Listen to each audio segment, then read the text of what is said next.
अस्सलाम viewers and welcome to my channel study with Hafsa.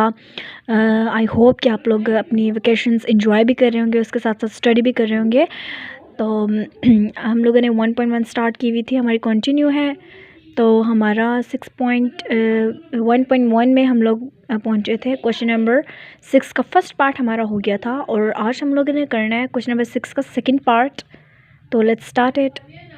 अच्छा जी, ये देखिए यहाँ पर क्वेश्चन नंबर है 6, ठीक है। इसका है a stone falls from a height of 60 metre on the ground, the height of h after x second is approximately given by h x equal to 40 minus 10 x square, ठीक है। यानी इसका मतलब ये है कि एक अगर पत्थर हम लोग आसमान से मतलब ऊंचाई से ज़मीन पे फेंकते हैं, ठीक है, तो उसका कितनी लेंथ वो तय करता है, यानी कितने टाइम में वो नीचे आता है, या फिर हम लोग कह सकते हैं कि कितनी वो लेंथ तय करता है, ठीक है। अब इसका सेकंड पार्ट है। फर्स्ट पार्ट के हम ABC पार्ट्स कर लिए थे। सेकंड पार्ट है इसका when does the stone strike the ground, ठीक है। यानी अब इसका मतलब ये है कि पत्थर जो है वो ज़मीन के साथ कब टकराएगा, ओके। तो हम लोगों ने क्या करना है इसके अंदर, क्वेश्चन तो हमें गिवन है ना, h x equal to 40 minus 10 x square, ठीक है। तो इसके अंदर हम लोगों ने एफ एक्स की वैल्यू पुट करनी है। तो अब देखें कि हम अगर ख़ुद से अप्रॉक्सीमेटली हम देखें, अगर ख़ुद से लेट करें तो हम लोग लिख सकते हैं यहाँ पर कि जो है ना, पत्थर जो ज़मीन तक गिरा था वो 1 सेकंड में वो गिरा था, ठीक है। हम लोगों ने यहाँ पर लेट करना है क्योंकि हम लोगों को यहाँ पर अब सेकंड पार्ट है जो इसका, ठीक है, उसमें नहीं गिवन के कब पत्थर जो है ना वो ज़मीन के साथ टकराया था। तो इसको हम लोगों ने वैल्यू इसमें पुट करनी है। तो स्टार्ट करते हैं इसको। अच्छा जी, ये सॉल्व किया है मैंने। देखें कि एच एक्स तो उन्होंने दिया हुआ था ना यहाँ पर, h x equal to 40 minus 10 x square, ये तो क्वेश्चन में था, 6 क्वेश्चन में था, ठीक है। तो इसका सेकंड पार्ट है जो when does stone strike the ground, ठीक है। तो इसका हम लोगों ने क्या किया, एच एक्स है ये, इसके अंदर हम लोगों ने खुद से ले लिया H1। हमने क्यों लिया, हमने एक अंदाज़ा लगा लिया कि जब हम अगर आसमान से किसी भी बुलंदी पे या फिर किसी भी फ्लोर से हम लोग अगर पत्थर फेंके तो 1 सेकंड में वो ज़मीन पे आएगा। ये हम लोगों ने खुद से मतलब अप्रॉक्सीमेटली एक लेट कर लिया है, ठीक है। तो इसीलिए हमने 1 लेट किया, 40 माइनस 10। अब x की जगह हम लोगों ने 1 पुट किया तो स्क्वायर है, ठीक है। 40 माइनस 10 10 और 1 का अगर स्केयर लें तो 1 ही आता है, ठीक है। इस तरह 10 आ जाता है हमारे पास। अब 40 माइनस 10 30, तो 30 मीटर का फासला तय करता है, ठीक है। अब उन्होंने हमें पता चल गया कि अगर बुलंदी से जो है ना नीचे पत्थर फेंका जाए और उसकी अगर हाइट हम लोग मतलब तकरीबन 1 रखते हैं कि 1 सेकंड में वो नीचे आ जाता है, तो कितनी लेंथ तय करता है। जब जाहिर सी बात है, एक ये पत्थर, ठीक है, वो जब नीचे गिरेगा, ठीक है, जब वो नीचे गिरेगा ज़मीन पे गिरेगा, तो अब इसकी हमें क्या लेंथ है, ये लेंथ, ये क्या बनता है, लेंथ। अब इसकी लेंथ हमें फाइंड करनी होगी ना, ठीक है। तो लेंथ हमारे पास क्या आ गई, 30 मीटर। तो यही इसका आंसर है। अब देखिए आगे हमारे पास क्वेश्चन नंबर 6 है। अच्छा, 6 का सोल्यूशन जो है ना हमारे पास कंप्लीट हो चुका है। क्वेश्चन नंबर 7 का फर्स्ट पार्ट और सेकंड पार्ट ये स्मार्ट सिलेबस में हमारे इंक्लूड है, ठीक है। तो वो करेंगे। 7 पार्ट देखिए, show that the parametric equations, parametric equations को शो करना है। If x 8 square and y 280 represent the equation of parabola y square equal to 4x। हमारे पास क्या इक्वेशंस हैं, एक्स और वाई की इक्वेशन दी है फर्स्ट पार्ट में। हम लोगों ने फाइंड क्या करना है, अब एक्स और वाई की मदद से हम लोगों ने ये इक्वेशन बनानी है, ठीक है। तो हम लोग क्वेश्चन नंबर 7 का फर्स्ट पार्ट जो है ना वो सॉल्व करना स्टार्ट करते हैं। ये देखिए जी, क्वेश्चन हम लोगों ने लिख लिया, यानी हमारे पास है एक्स है, उसके बाद हमारे पास वाई गिवन है। हम लोगों ने ये फॉर्म बनानी है पैराबोला की, ठीक है। क्वेश्चन में गिवन है तीनों चीज़ें। तो हम लोग सबसे पहले सॉल्यूशन स्टार्ट करेंगे। सॉल्यूशन में हम लोग लिखेंगे गिवन दैट, जो चीज़ अब गिवन है वो हम लोगों ने सारी लिख लेनी है। 8 square and y equal to 280, ये हमें चीज़ें गिवन है, ठीक है। अब इसके बाद हम लोगों ने क्या करना है कि ये फॉर्म बनानी है y square equal to 4ax, ठीक है। सबसे पहले देखें हम लोगों ने क्या है, x और y में जो चीज़ें सिमिलर हैं, t सिमिलर है यहाँ पर, t, ठीक है, t हमारे पास सिमिलर है ना।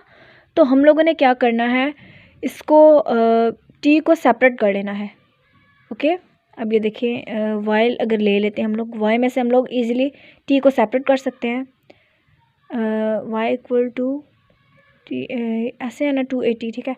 हम लोगों ने क्या किया, वाई ओवर 2a, इधर क्या हो रहा है, मल्टीप्लाई हो रहा है y इसके साथ, ठीक है, इधर जाके डिवाइड हो जाएगा, इक्वल टू ये t है, t इधर ही रहेगा। t की वैल्यू हमारे पास क्या आई, y ओवर 2a, ठीक है, t की वैल्यू हमारे पास y ओवर 2a आ गई हमारे पास। अब ठीक है, अब हमने इसको क्या किया,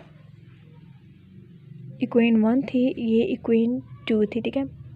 अब हम लोगों ने पुट कर दिया, t की वैल्यू आ गई हमारे पास, तो हमने इसको पुट कर दिया इन इक्वेशन 1। इक्वेशन 1 में इसको पुट किया, इक्वेशन 1 है x इक्वल टू 8 इसके x equal to a, t क्या है आपके पास, t equal to y over 2a, तो अब स्केयर है, जस्ट इसको सिंपल हम लोगों ने अब हम लोगों ने इसको क्या किया, पुट कर दिया, तो ये क्या था, स्केयर था, ठीक है, स्केयर। अब इसको अगर हम लोग फर्दर सॉल्व करें, ठीक है, आपको यहाँ मैं बता देती हूँ कि क्या करना है हम लोगों ने। x इक्वल टू, अब देखें a आपके पास ऐसे ही रहेगा, ठीक है, a आपके पास a का स्केयर नहीं होगा, क्योंकि ब्रैकेट के इस ब्रैकेट को जस्ट हम लोगों ने स्केयर करना है, ठीक है, बाकी ये a तो इसी तरह रहेगा, तो a हो गया यहाँ पर। अब यहाँ देखें y का स्केयर लें तो y स्केयर, और अगर हम लोग लें 2a का स्केयर, ठीक है, 2a का स्केयर लें तो हमारे पास 4a स्केयर आ जाता है। Okay, alright.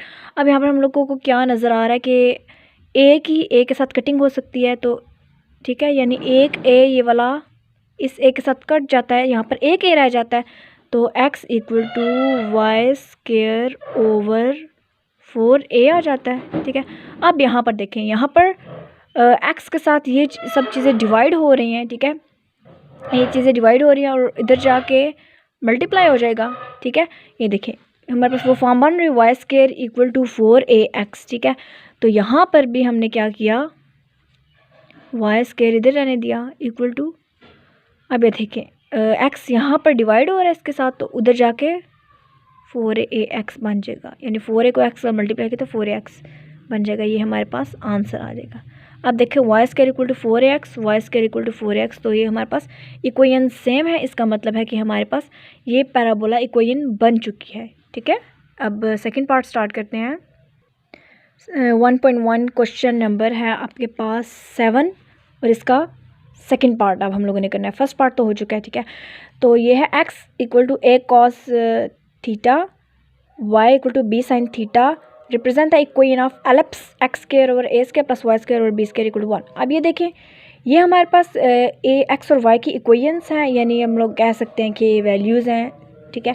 हमने इसको रिप्रेजेंट किस फॉर्म में करना है, एलिप्स की इस फॉर्म में करना है, यानी इन चीज़ों की मदद से हम लोगों ने ये फॉर्म बनानी है।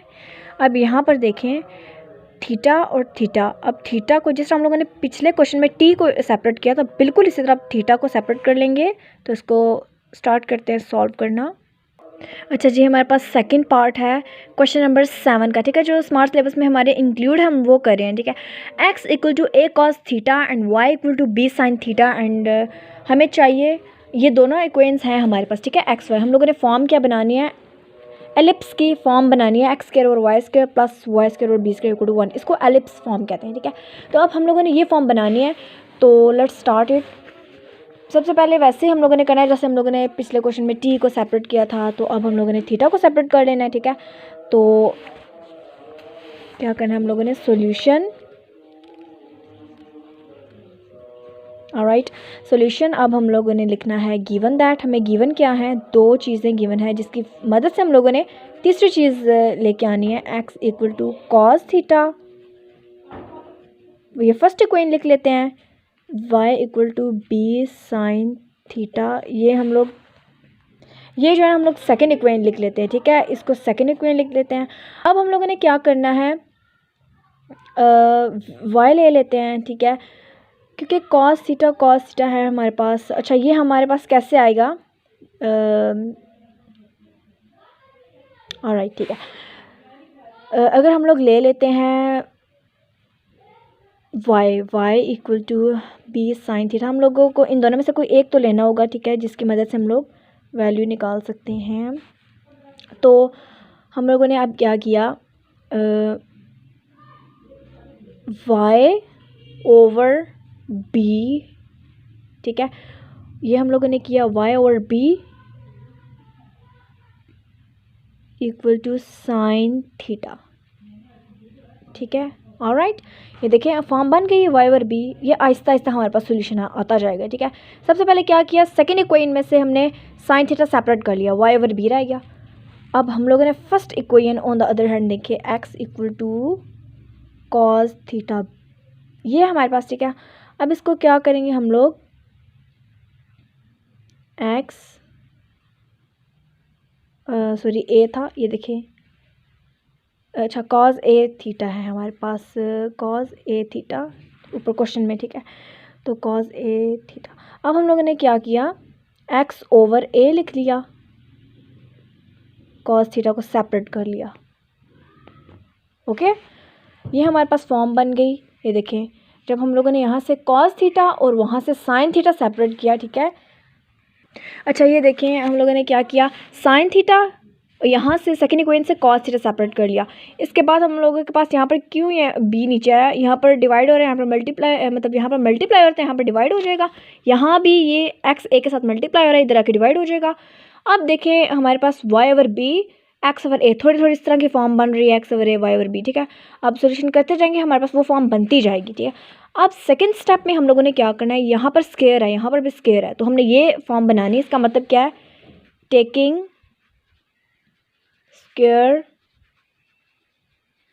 On both sides. अब हम लोगों ने क्यों स्क्वायर लेना है, ताकि वो फॉर्म बने। सबसे पहले y over b equal to sine theta, इनका स्क्वायर ले लिया, ऑलराइट। और हम लोगों ने सेकेंड इक्वेशन से, आप इन मतलब इसको नीचे भी लिख सकते हैं, लेकिन मैंने आपको समझाने के लिए इस तरह लिखा है ताकि गलती ना हो जाए कहीं, थीटा स्क्वायर। आप सेपरेट भी ले सकते हैं और इसको इकट्ठे भी ले सकते हैं, जिस तरह आपकी मर्ज़ी है, ठीक है। अब इनका स्क्वायर लिया, वाई स्क्वायर और बी स्क्वायर आ जाएगा, और क्योंकि इसके साथ भी स्क्वायर हो रहा है तो यहाँ पर साइन स्क्वायर थीटा आ जाएगा। अब यहाँ पर देखें x square over a square आ जाएगा, इसके साथ हम लोगों ने स्क्वायर लिया, ठीक है। और equal to cos square theta, यहाँ पर भी हम लोगों ने स्क्वायर लिया तो कॉस स्क्वायर थीटा आ जाएगा, ठीक है। याद रखें कि थीटा के ऊपर स्क्वायर नहीं लगाते, थीटा से पहले जो वैल्यू होती है उसके ऊपर हम लोग स्क्वायर लगा लेते हैं, ठीक है। अब हमारे पास ये देखिए बिल्कुल वही फॉर्म बन गया, Y over Y square B square x square ए स्क्वायर, ये देखिए एक्स ए वाई बी इनका स्क्वायर, ठीक है।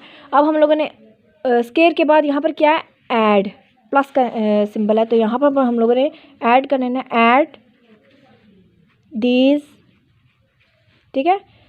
तो ऐड करना है इनको वाई स्क्वायर और बी स्क्वायर, ठीक है। और ये देखिए एक्स स्क्वायर और ए स्क्वायर प्लस, ठीक है। अब इक्वल, अब ये भी ज़ाहिर है इनको भी प्लस करना है, sign square theta plus cos square theta, यानी इक्वेशन 3 इसको लिख लें, क्योंकि ऊपर हमने 1 2 लिखा हुआ ना, तो दोबारा नहीं लिख सकते, 3 4 equation, add these equations 3 and 4, 3 और 4 इसको नाम दे दें, ठीक है, इक्वेशंस को।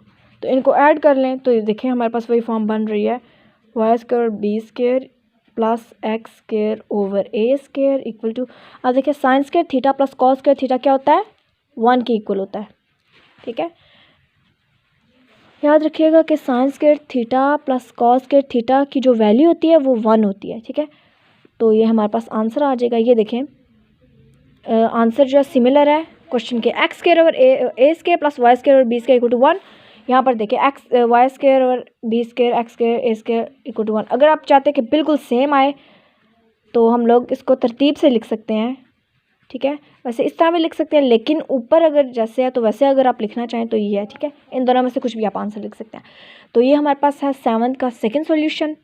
हमारे पास पैराबोलिक एलिप्स की इक्वेशन बन चुकी है जो ऊपर